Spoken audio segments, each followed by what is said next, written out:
Ar-Rahmanir Rahim Maliki Iyyaka na'budu wa iyyaka nasta'in Ihdinas siratal mustaqim Siratal ladzina an'amta 'alaihim ghairil maghdubi 'alaihim waladdallin. Kenapa di situ tidak berhenti? Nah, di sini tuh ada wakof. Wakofnya lam kita tidak boleh berhenti sebenarnya. Jadi kita tidak bisa sebenarnya siratal ladzina an'amta 'alaihim di situ tuh karena ada wakof di situ. Sehingga kalau di nada umi biasanya langsung siratal ladzina an'amta 'alaihim ghairil maghdubi 'alaihim, berhentinya di sini. Kenapa begitu? Karena di sini tidak ada waqaf, jadi kita boleh berhenti. Lalu kita awali lagi dari sini. Ghairil maghdubi 'alaihim waladdallin. Begitu. Tapi biasanya saya sendiri pun kadang masih terbiasa dengan berhenti di an'amta 'alaihim. Saya sendiri masih terbiasa di sini. Masih ada kesalahan banyak itu di sini. Padahal di situ ada waqaf lam. Waqaf lam itu berarti dilarang berhenti. Bukan dilarang, tapi tidak boleh. Bagusnya lanjut aja terus gitu. Nah, habis itu habis Al-Fatihah ada doa pembukanya. Ini doa pembukanya. Rabbighfirli wa liwalidayya wa lil mu'minina amin. Rabbi shrah li sadri wa yassir li amri wahlul 'uqdatam min lisani yafqahu qawli ya fattah ya alim iftah lana babana bil qur'anil azim nasrum minallah wa fathun qarib wa basyiril mu'minin Allahumma nawwir bi kitabika basari wa atliq bihi lisani washrah bihi sadri wasta'mil bihi jasadi bihaulika wa quwwatik fa innahu la haula wa la quwwata illa bik wa innahu la haula wa la quwwata illa billahil aliyyil azim. Itu biasanya doa umi. Anak-anak alhamdulillahnya sudah pada hafal. Nanti harapannya guru-guru umi itu bisa menghafalkan juga doa ini. Nah, tidak perlu langsung dihafalkan, tapi sering didengar aja. Anak-anak itu lebih banyak sering mendengar. Jadi mereka hafal itu bukan karena disuruh hafal, tapi karena mereka sering mendengarkan, jadi mereka akhirnya hafal. Karena nada umi itu cepat nempel, rasanya begitu. Jadi mereka cepat nempelnya. Itu untuk doa umi. Dan kalau disarankan ketika kita sedang berdoa, maka kita sebagai guru umi itu tidak perlu kemana-mana, tidak berjalan, tapi cukup di tempat duduk sambil tetap juga mengangkat tangan. Karena kalau kita mengangkat tangan, anak-anak juga akan angkat tangan. Kalau mereka nggak angkat tangan, kita harus mengingatkan untuk mereka angkat tangan, dan untuk mereka juga tetap tertib di dalam berdoa. Itu untuk doanya. Terus selanjutnya yang kedua tadi ya pembukaan. Setelah pembukaan selesai, baca absen selesai, lalu masuk ke apersepsi. Apersepsi insya Allah Bapak Ibu sudah tahu ya kalau apersepsi itu bagaimana. Jadi mengulang materi mengulang materi misteri ya, mengulang kembali misteri yang telah diajarkan. Wow, misteri apa itu? Mengulang materi yang telah diajarkan sebelumnya untuk dapat dikaitkan dengan materi yang akan diajarkan pada hari ini. Nah, contoh misalnya ketika saya ambil jilid 1 dulu. Nah, misalnya hari kemarin itu anak-anak itu sudah belajar A. Jadi kita tidak perlu lagi bilang ini huruf A gitu kan, tidak perlu, tapi kita cukup bertanya, ini apa gitu. Nah, maka di situ bentuk apersepsi, mereka sudah mengulang kembali. Kalau ini satu halaman toh, berarti aba gitu. Jadi ini huruf apa? Aba. Mereka sudah sendiri. Lalu kita tinggal untuk mempraktekannya tinggal tunjuk aja, tapi tidak semua satu halaman, tapi cukup misalnya satu baris. Ini langsung mereka ba gitu. Ini ba gitu. Ini ba mereka sebut bersama. Nah, itu sudah bentuk apersepsi. Nah, setelah apersepsi, nah jadi di apersepsi itu ya, di dalam apersepsi itu ada dua lap yang dilakukan sebelum masuk ke buku. Jadi apersepsi yang pertama ada apersepsi hafalan, ada yang kedua apersepsi taksin. Apersepsi yang begini. Kalau yang di hafalan, maka yang dilakukan adalah mengulang hafalan yang sebelumnya. Mereka baca sama-sama. Cuma kalau yang di hafalan ini, kalau saya pribadi, saya tidak mengulang semuanya. Kenapa? Karena anak-anak punya hafalan yang masing-masing gitu. Jadi saya tidak mengulang itu, ya tidak sama. Jadi saya tidak mengulang ini, tapi saya pakai persepsi taksin. Kalau saya pribadi. Kenapa? Karena anak-anak kita itu rata-rata karena SMP ya. SMP itu kalau SD kan mereka bisa mengulang itu sama-sama atau mereka punya ritme hafalan yang sama. Tapi kalau anak-anak SMP mereka punya ritme hafalan yang berbeda. Ada yang bahkan belum hafal sama sekali. Nah, itu juga menjadi kebingungan dia duduk sendiri tapi yang lain baca, itu juga bingung. Makanya kalau ini saya pribadi hafalannya itu mereka masing-masing gitu. Nah, cuma kalau misalnya minta mereka baca bersama ayat gitu. Jadi kalau di awal saya bilang baca surah An-Nas sampai Al-Lahab. Nah, mereka baca surat An-Nas. Tapi di guru ngapain ketika itu? Guru juga ikut membaca tapi sembari menyebutkan surahnya. Misalnya surah An-Nas, baru mereka baca surah An-Nas. Pindah ke surat selanjutnya Al-Falaq.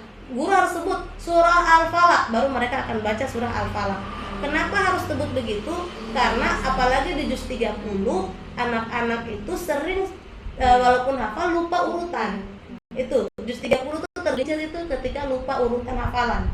Sehingga anak-anak itu kita harus tetap ketika kita suruh baca dari An-Nas sampai Al-Quraisy misalnya, berarti kita harus tahu urutannya, sebutkan urutannya.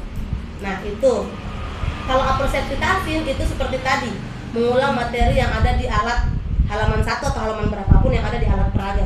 Itu kalau menggunakan alat peraga. Beberapa baris, maksudnya tadi tunjuk baris yang mana suruh baca, tunjuk baris yang mana suruh baca. Tapi kita tidak mengikuti.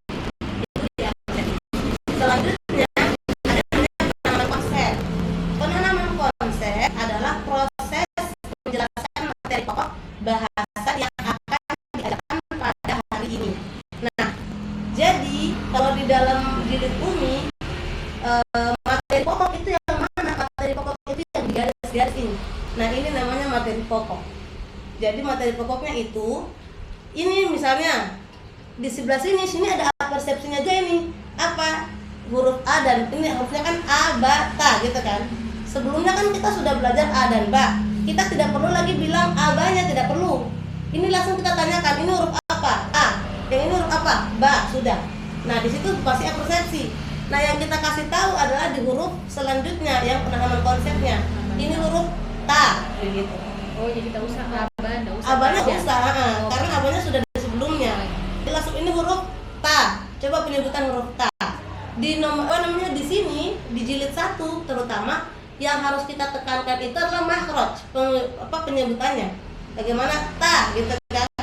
Cara sebutnya kita nggak perlu kasih tahu cara sebutnya lidah di atas, tidak perlu. Cukup kitanya yang harus tampil dengan bagus mencontohkan, nanti anak-anak yang melihat oh cara sebutannya gitu. Makanya biasanya kalau untuk anak SD unzur ilal ustazah, itu lihatlah ke ustazah. Jadi anak-anak semua lihat baru biasanya gurunya nunjuk ke mulutnya. Ta, nah gitu. Jadi ketika beliau itu mereka anak lihat, baru habis itu mereka tiru. Setelah bilang ta, ini tadi apa? Ta. Oke, di situ masuk penanaman konsep. Nah, setelah ta sudah selesai, sudah penanaman konsep tadi, maka kita masuk ke penanaman konsep ini tadi. Guru memberikan materi baru yang ada di alat peraga, guru membaca materi, siswa menyimak, siswa diminta untuk membaca apa yang dibaca oleh guru. Kalau guru bilang ta gitu kan, tunjukkan namanya boleh ta bersama, lalu tunjuk orang ta gitu, oke, selesai. Penanaman konsep selesai. Lalu setelah itu ada setiap jilid itu punya penanaman konsep masing-masing. Ada nanti saya ini juga ada yang jadi setiap jilid itu punya penanaman konsepnya, punya target-targetnya. Kalau jilid 1 itu langsung dibaca, bacanya pendek. Jadi ada anak-anak yang bacanya masih ta, itu panjang tuh. Maka kita harus meningkatkan membaca pendek, membacanya pendek cepat, ta gitu.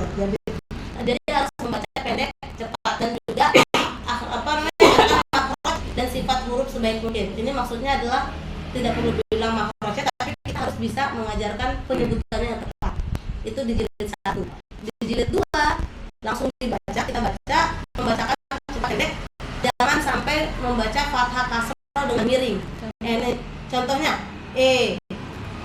nah itu masih tidak lengkap, tidak sempurna. Maka kalau yang misalnya kayak anak-anak, Bismillahirrahmanirrahim, nah kan jadinya i-nya nggak jelas gitu.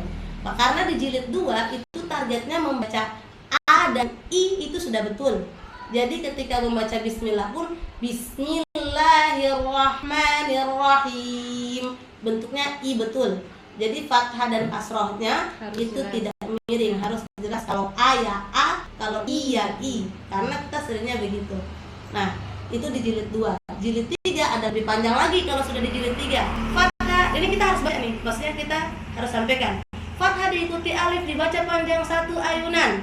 Misalnya a gitu, fathah ta, kalau ketemu alif ta gitu. Nah kita alifnya berikan 1 ayunan. Nah ini biasanya penanaman konsep ini setidaknya kita bisa mengenal penanaman konsep ini, terutama untuk guru-guru yang mengajarkan ummi.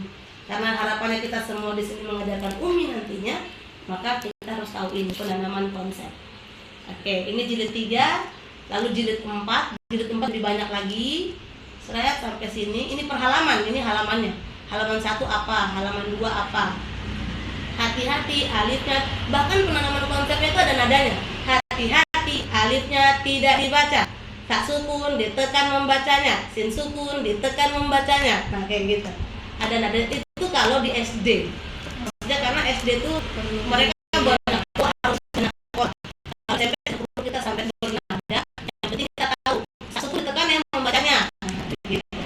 Apalagi kayak kemarin kan kalau ustadz biasanya langsung ini ditekan bacanya, begitu kan kalau kita. Tapi prakteknya harus benar kalau kita. Nah ini jilid 4, ini jilid 5. Jilid 5 ini sudah mulai tanda waqaf, nanti nun sukun, tanwin sukun. Nah ini jilid 5 lebih banyak, dan ini jilid 6 lebih banyak lagi. Nah coret panjang berkomentar. Iya, coret panjang. Itu nanti insya Allah ada filenya. Saya tuh ada sebenarnya filenya, tapi bukan di laptop ini. Laptopnya disorong, jadi saya nggak bisa. Ini saya cari di internet ini.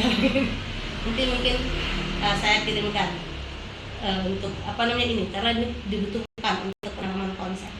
Selanjutnya setelah penanaman konsep yaitu pemahaman konsep. Memahamkan kepada anak terhadap konsep yang telah diajarkan dengan cara melatih anak untuk contoh-contoh yang tertulis di bawah pokok bahasan. Nah, tadi kan dibilang kalau ini tuh namanya pokok bahasan, begitu kan? Misalnya yang ini kan pokok bahasannya. Yang tadi kalau penanaman konsep itu kan kita kasih tahu, nah itu penanaman konsep. Lantas setelah itu, misalnya ini dibaca, nah di situ ini kalau sudah turun dari sini itu pemahaman konsep. Guru menunjuk pada tulisan di bawah pokok pembahasan tanpa dibaca. Misal, ini bacanya apa? Langsung tataba. Langsung ini bacanya apa? Gitu. Bata'a. Langsung ini bacanya apa? Taba'a. Mereka yang langsung ngomong. Karena kita sudah penanam konsep ta tadi. Iya. Dong sudah penanaman konsep ta. Sebelumnya dong sudah penanaman konsep aba. Iya. Jadi kalau sudah penanaman konsep di sini harusnya mereka sudah bisa memahami. Maka kita tinggal tunjuk ini apa mereka baca. Ini apa, acak aja. Ini apa mereka baca. Nah kalau sudah mereka bisa baca ini, atau habis setelah itu kita tunjuk berapa orang ini baca, tunjuk berapa orang ini baca. Nah oke, kita sudah memahami bahwa mereka sudah memahami konsep yang tadi kita ajarkan. Setelah sudah memahami konsep, pemahaman konsep, maka ada namanya keterampilan. Keterampilan itu adalah mereka mulai membaca latihan, melancarkan latihan yang bacaan anak dengan cara mengulang contoh atau latihan yang ada pada halaman pokok pembahasan atau latihan halaman latihan. Misalnya, misal dari sini sampai sini, dari awal sampai bawah sampai baris keempat sebelah sini ya. 4 baris. 4 baris, sebelah sini baca. Nah, mereka baca ta gitu. Habis itu sebelah sini baca, mereka baca 4 baris selanjutnya. Lalu habis itu kita tunjuk, tadi kan berkelompok, lalu kita tunjuk per orang 4 baris. Kita tunjuk lagi per orang 4 baris begitu. Setelah selesai, mereka bisa baca, maka mereka sudah masuk ke dalam keterampilan. Setelah selesai keterampilan, yang selanjutnya adalah tadi ya, membacakan beberapa baris. Guru menyimak apa yang dibaca. Jadi guru menunjuk siswa, lalu guru menyimak apa yang dibaca oleh siswa. Setelah itu masuk ke evaluasi. Evaluasi adalah pengamatan sekaligus penilaian melalui buku prestasi terhadap kemampuan dan kualitas bacaan anak satu persatu. Nah, kalau dievaluasi, semua teman anak-anaknya itu harus buka bukunya. Jadi bukan cuma satu anak, karena kan kita suruh anak maju ke depan begitu kan? Iya. Tidak, tapi semua anak buka bukunya, perhatikan apa yang dibaca. Guru bacanya dari awal sampai akhir. Jadi kalau tadi keterampilan itu setengah-setengah, evaluasi itu dari awal sampai akhir setiap anak. Jadi semuanya duduk nih. Makanya kenapa kalau di UMI harusnya duduknya kita letter U. Begini, baru kita di depan. Apa namanya? Muridnya, gurunya di depan. Karena kenapa? Jadi setelah itu, makanya kenapa dibutuhkan dan begini. Nah, panjang. Sebelah sini baca, sebelah sana baca, begitu. Jadi tunjuk baca, dia baca. Teman yang lain ngapain? Siswa yang lain harus menyimak apa yang dibaca temannya. Makanya kenapa kalau di SD biasanya